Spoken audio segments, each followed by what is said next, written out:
Welcome to Athletes Lives Network exclusive interviews. Today our guest, star basketball player, East Chicago Central, Waymon Upshaw, class of 1993. How you doing, Waymon? How you doing, Carl? What's up? Doing real good.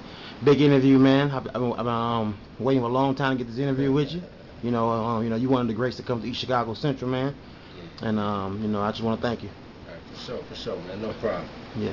As you know, man, what I want to do is kind of create, who you are, your early influences in sports, of course, your playing days at Central, college days, and what you're doing now. And then the most important thing is, what kind of advice can you give an athlete to maybe one day be in your shoes? All right, let's start off with the advice thing. Only thing I can tell an athlete: be dedicated to your craft. Go out there and work on it, because don't nobody become a celebrity overnight. All of us was gifted with just raw talent, but none of us really worked on the basic thing, like the fundamentals, the cuts, and the ball screens, and the passing drills, and the micing drills. Little things like that mean so much down the road, because it makes everybody else who go to like prep schools and things like that so far ahead of us. Gotcha. So let's kind of backtrack to your early influences in East Chicago. My background, I grew up in East Chicago, period. I might as well say, because I was born in the Harbor, 3516 block, and then we kind of migrated to Gary, but my grandma always stayed in Calumet, so my foundation always been Calumet. So this is all I really knew. Okay. And besides with basketball, the Cage and Sunnyside was my heart. You know what I'm saying? Because that's when I got to play against guys like Brandon Brandley and Chris Artis, and I got to go watch Tony Harris and his older brother Billy Ray do them dunk contests behind the 151 Center, and things at the Cage, and George Coxey's older brother Fid doing all them dunks and stuff. You know what I'm saying? Those were days for me, man. That's why I like being around that, watching, getting my game up. You know what I'm saying? I learned how to play behind like Bunk and Shevis and them. Got you. What peers, when you was growing up, were maybe a little better than you? You know who you wanted to beat? The guys that was really better than me, and I don't like to say it that much because he was really one of my closest friends ever, was Trey Bugs. You know what I'm saying? Yeah. It was like ever since we was coming up from the Harbor days, Penn Center stuff, he was always that much better than me, and I hated it. So it made me work that much harder just to be just like him. You know what I'm saying? Me and my friend Jason Jackson, you know what I'm saying? We used to be really, all three of us used to work real hard together. Whether I stayed in Cayman or Gary, you know what I'm saying? I always got in contact with those two. Okay. Now, just give us a little feedback on your early experiences in basketball in 5th and 6th grade. 5th and 6th grade, Coach Powell really didn't give me a chance. You know what I'm saying? It was more, Kerry Gosh was more built around Jermaine Kuznar, Dante Williams, Eugene Johnson, even my best friend in the world, Dwayne Jones. You know what I'm saying? And Taiwan Glover, that was starting five back then. So basically I was like a 7th man, 8th man out, you know what I'm saying? So I really pretty much put all my ties into Glen Park Biddy basketball. So that's what made me get better, playing with those guys from around the Glen Park area. Okay. So you was playing in Glen Park. What peers then? I had opportunities. Thomas Cooper, you know what I'm saying? Carson Cunningham, you know what I'm saying? Brandon Stubbs used to play for Lou Wallace, and Dorian Trent, my older cousin.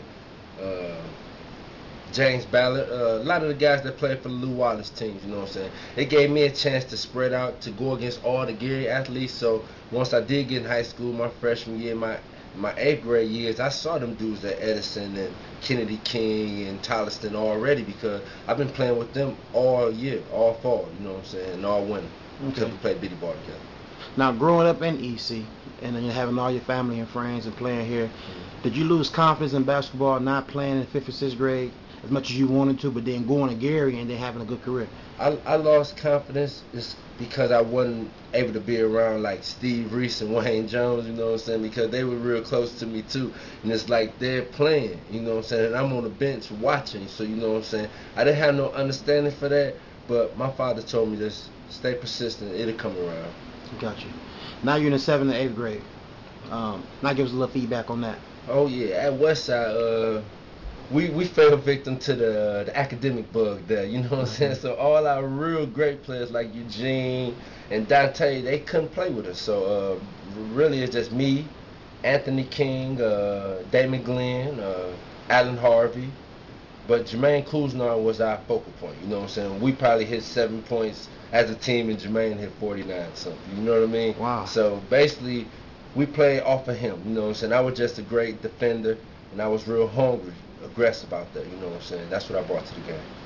Now, when we was growing up, you know, you was known for being an actor in the in the Isaiah Thomas story. Yeah. Give us a little feedback on that. Oh man, that was kind of surreal, you know what I'm saying? Because my younger brother Jermaine, he tried out for the role of the young Isaiah Thomas. He didn't get the role, but they saw us, me, my brother Waylon, and Jermaine, and my cousin Carl Franklin to add, as decent ball players, you know what I'm saying, for kids, because we was out there shooting around with the other kids out there that was trying out for the parts. And so once they saw that, they was like, we need you guys to be extras, you know what I'm saying? We love the look, and we know that you guys can blend in with everybody else, you know what I'm saying? All right. Pretty cool. Now you're a freshman at East Chicago Central. As you know, EC is known for basketball. Across the state, across the Midwest. Gotta know that, man. Yeah. Man, my hardest part, before I even made it to freshman, you know we always had that White River thing in the summertime. Yeah, yeah. Before you even get a chance to try out for the freshman team. I tried out for that. I think I did make the team at first, you know what I'm saying? Because it was guys like Kevin Lowe, Chris Thorpe with that jump shot, lefty. Trey was a real solid point guard back then. And they had another guy named Maurice Lauderdale and Jason Jackson. So I was like the sixth guard in there, you know what I'm saying? So we had like I never forget this, like a last day drill, Coach Reyes and Coach Span, and they had to shoot 3-pointers around the whole thing upstairs at Central. And so when they saw my shot, they was like, man, this dude keep hitting. Yeah. Why haven't y'all passed him the ball during the workout? So during the last workout, they put me on the team with Trey, actually, you know what I'm saying? Trey always been a star from field school to block, you know what I'm saying? They had that great block team, you know what I'm saying, where they were going against Tolliston and Edison. They was right there with those teams. So, you know what I'm saying, that was a real big thing for me, because once I got to play beside him, he helped me. He passed me the ball in the right spots. I hit a lot of shots, and I ended up making the team right there. Wow. So how did your confidence grow as a freshman at East Chicago? My confidence grew as as the people who played with me, really, you know what I'm saying? If people felt that they needed me on the court, I played more, you know what I'm saying? I was more aggressive, I was more hungry. If I felt like I wasn't needed out there, it was like a more nonchalant, I don't care attitude, you know what I'm saying? Because back then, I wasn't really considered one of the better players, you know what I'm saying? It was always Jermaine, Dante, Eugene, Trey, Squirt, you know what I'm saying? So I was always the odd man now. Gotcha. Now you're a sophomore. And now, you know, you have went through all type of trials and tribulations. Mm-hmm. 5th and 6th grade, you know, you wasn't playing the EC, but in Gary, you was balling. Mm-hmm. 7th and 8th grade year, you know, now you get your opportunity. Come 9th grade year, at first you wasn't playing, but then, you know, finally, you know, you got your opportunity, yeah. Take advantage of it. Sure. Now you're a sophomore. Now what's your goals? My goal is really to be one of the best guys on the team, because, like, towards the end of the season, my freshman year, I started scoring a lot of buckets, you know what I'm saying? Coach Reyes put a couple more plays in for me, and he started helping me get involved in the offense too, along with Trey and Eugene. But Eugene and Trey, they eventually moved up to JV and varsity. But at the same time, I felt I was right there with them, but mentally in my mind, I was kind of still wild, you know what I'm saying? Product of the streets, you know what I'm saying? Used to being outside all the time. Gotcha. So how did you guys do your sophomore year? My sophomore year, I think we went 20-1. You know what I'm saying? We lost one JV game. Coach Edmonds, you know what I'm saying, was a great coach, man. Even though I gave you a hard time, Coach Edmonds, man, you know I love you the same, man, because you helped me get this stroke together. My sophomore year, you really had a lot of confidence in me. You let me do a lot of the shooting. You let me get ready to be a varsity player later on.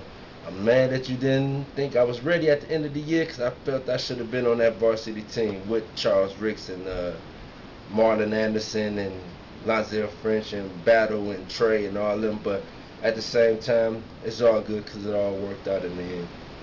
Before we get to your junior and senior year, I want to ask you, what is the pressure of being an East Chicago Central Cardinal basketball player? Because it's I mean, it's big time competition. People just didn't understand that we are two schools combined in one.